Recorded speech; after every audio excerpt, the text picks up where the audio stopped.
SIR को लेकर आज बहुत अहम बैठक हुई है। हमारे साथ इस समय बात करने के लिए अशोक सर और बीपी सर दोनों मौजूद हैं। अशोक सर, पहले आपसे शुरुआत कर लेते हैं। बीपी सर, आज बैठक हुई एसआईआर को लेकर, सभी स्टेट्स में हो रहे हैं, किस तरीके से बैठक में क्या खास रहा? बैठक में जो प्रोसीजर है उसके बारे में BLO-1 को समझाया गया। BLO-2 का एक लंबी प्रोसेस है, सरकार ने इसको शुरू किया है। ठीक है कि इलेक्शन कमीशन इसको शुरू कर सकता है, पर इलेक्शन कमीशन की कितनी सिंसियरिटी होगी, किस हिसाब से प्रोसेस को लागू करेंगे, ये इनकी नीयत के ऊपर डिपेंड करेगा।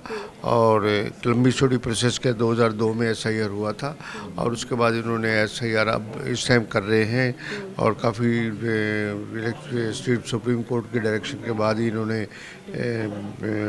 आधार कार्ड को बीच में इंक्लूड किया है।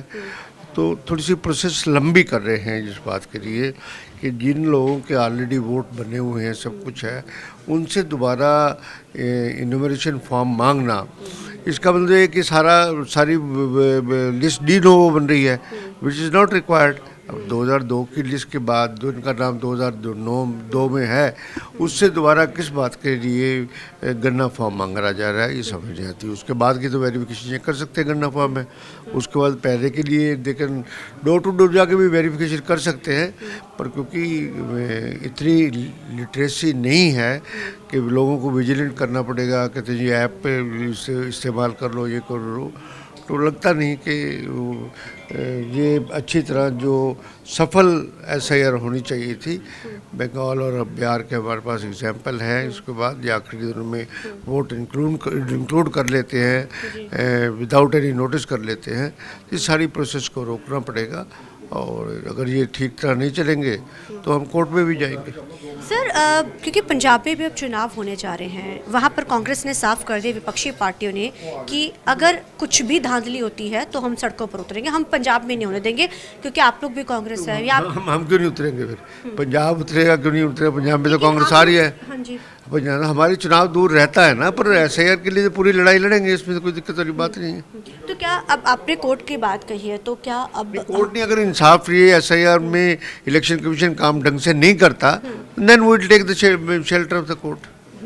अशोक सर, क्योंकि आप भी जैसे सर ने बोला हम कोर्ट का रुख करेंगे, लेकिन जब SIR का जिक्र आता है तो तमाम चीज़ें दिमाग में घूमनी शुरू हो जाती हैं।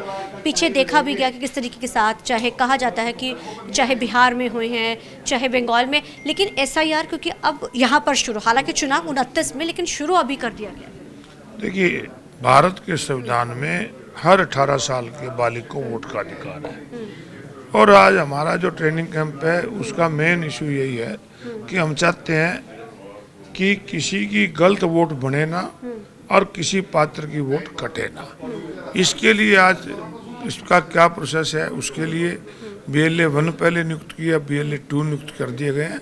हमारी इच्छा है कि हम सरकार की मंशा तो ठीक नहीं, क्योंकि बिहार में, बंगाल में, असम में आप लोगों ने देखा, परंतु हमारी सोच ये है कि हम एक जिम्मेवारी के तौर पे हर जो BLO होगा उसके साथ अपना पार्टी का नुमाइंदा जाएगा, BLA जाएगा और इसके लिए जनता को जागरूक करने के लिए भी एक कांग्रेस पार्टी की तरफ से अभियान चलाया जाएगा। बाकायदा वार रूम होते, सोशल मीडिया के माध्यम से, मैं आपके मीडिया के माध्यम से हम लोगों को जागरूक करेंगे कि जो आपका बूथ लेवल एजेंट आपके पास आए तो जो फार्म दे तो आप उसको ठीक ढंग से भराएं और एक जागरूक मतदाता की तरह काम करें, क्योंकि बगैर सहयोग लोगों से कोई भी काम सफल नहीं हो सकता।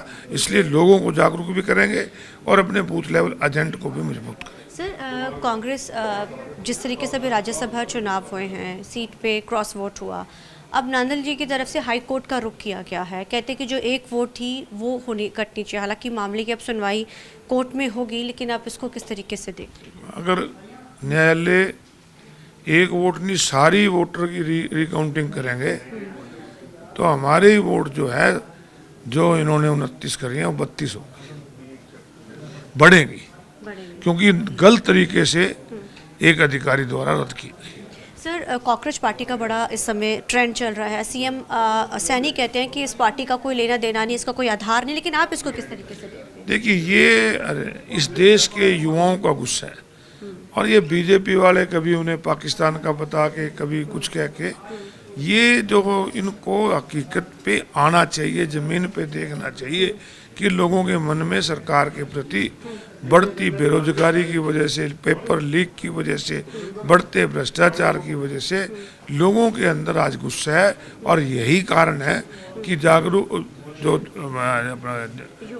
जो जागरूक लोग हैं उन्होंने कांग्रेस जनता पार्टी के पक्ष में अपनी राय दी है। ये सरकार के प्रति गुस्सा दिखाया है, जो पार्टी अभी जमीनी स्तर पे भी नहीं है, उसको डिजिटल पे भी लोगों ने सपोर्ट इसलिए किया कि सरकार के खिलाफ। वो कहते हैं कि ऐसा तो कुछ है ही नहीं है, कहते युवा तो इस चीज़ों में पढ़ नहीं, तो कुछ चीज़ों को भ्रम फैलाया जा रहा है, कुछ चीज़ें कहीं से निकलती पर अगर इसी और हालांकि आईएनएलडी सर इसी के साथ जुड़ा सवाल है कि आईएनएलडी के विधायक ने तो ये तक कह दिया, कहते मैं तो पहला विधायक हूँ कांग्रेस पार्टी का। अभी जो वो तो यही बता सकता है हमारा जी भी उसने ऐसे कैसे कह दिया जब वो अपनी पार्टी का विधायक है। परंतु जो चीज़ अभी जमीन स्तर पर नहीं आई, पार्टी की बात नहीं, जो गुस्सा है, अगर ये लोग अब भी इस बात को नहीं समझेंगे तो निश्चित रूप से 2029 के लोकसभा चुनाव में इनको लोग साफ कर देंगे। धन्यवाद सर। तो जाहिर एक बड़ा खामियाजा भुगतना पड़ेगा, साफ तौर पे कह दें। कैमरामैन जैसी के साथ चंडीगढ़ से TV9 के लिए अमनप्रीत कौर।